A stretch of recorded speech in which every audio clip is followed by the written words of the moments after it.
because Mm, that can change, how Hollywood is. When you're hot, when you're not. And, mm, you never know. So I'm riding my 15 minutes of fun while I can. But, yeah. for anybody who's just getting started in this, or maybe has even been doing this for a few years now, you need to know, like, you just got to really love the work, and you have to stay hungry. Mm, You have to stay passionate, and just keep giving your best and keep getting yourself up, when this industry knocks you down, and keep going. And don't be afraid to pursue all of voiceover, or different genres of voiceover that maybe you didn't think, because everybody gets into this and wants to be in animation or video games, yeah, right? yeah. That's kind of the holy grail. And they're One of the literally some of biggest the things, hardest. yeah. Yeah, and those are literally some of the hardest industries to get into, because it does require really serious, knowledge of voice acting, not just acting, but voice acting and voice acting techniques, and Mm, improv skills, and character development, and thinking fast on your feet, and just really being able to quickly immerse yourself into a world just by looking at a few lines on the page that oftentimes don't have a ton of context. mm, And so that can take a while. I've been doing this career now for last month, or 2 months ago, made 13 years that I've been doing wow. this full Wow. time. But I was even dabbling in the industry long before that, but full Mm, time, day to day, 13 years. And I only the past, I'd say 2 to 3 years, my career has really been, to the point where I'm really, while I stayed busy for a long time before, like right now is the point where I'm really starting to hit my stride, and getting these daily clients of, that I dream clients and dream projects and things, mm, that was what I got into it for. But that's a long time. mm, People don't want to hear that. We're kind of in a day and age where everybody's used to just instant fame, and I'm going to start a YouTube channel, I'm going to become yeah. insta famous and all that.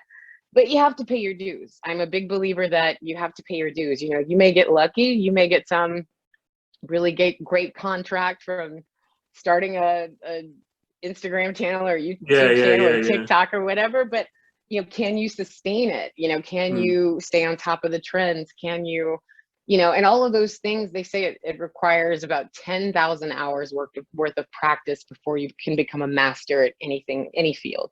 wow. When they look back at geniuses in history, all the so-called geniuses, when you really trace their history, they ultimately, from childhood and up, got 10,000 hours worth of practice before they were so-called Yeah. geniuses. And so all that to say, it kind of applies with this industry as well. It's like, you know, my career is not by accident, it's by design, and it's taken a lot of hard work to get to Mm, this point, and a lot of sacrifice in hanging out with friends and doing things that I wanted to do, and mm, keeping myself locked up in a very dark closet, recording crazy voices all day. But it's finally paying off. And mm, so if you're feeling a little discouraged because this might be a path that you want to pursue, but it feels like, oh, there's just too many people, or there's this, there's that, if mm. you really, really want it, you can absolutely make it happen. I'm a little girl from a small town in Louisiana who, Wow. I had no contacts, I had no agencies, I had Yeah. nothing but the internet.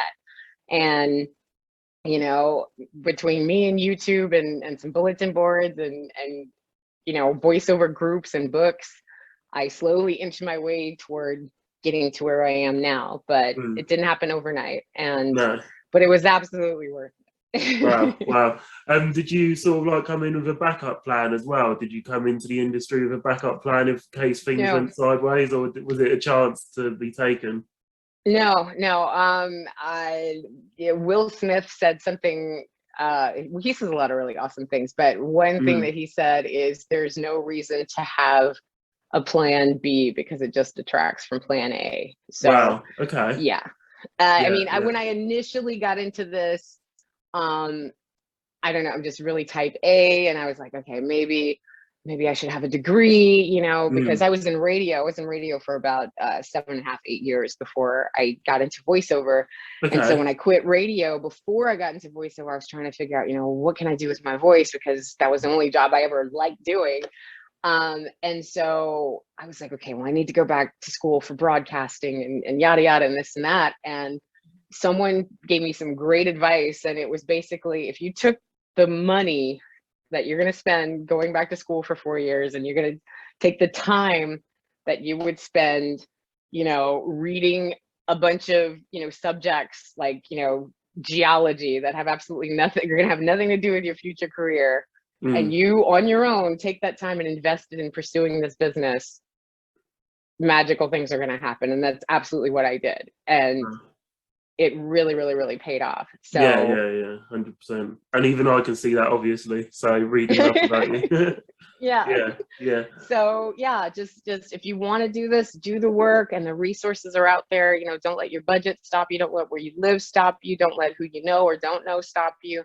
You can absolutely make it happen, because if I can be sitting here today, trust me, there's no reason you can't. Yeah.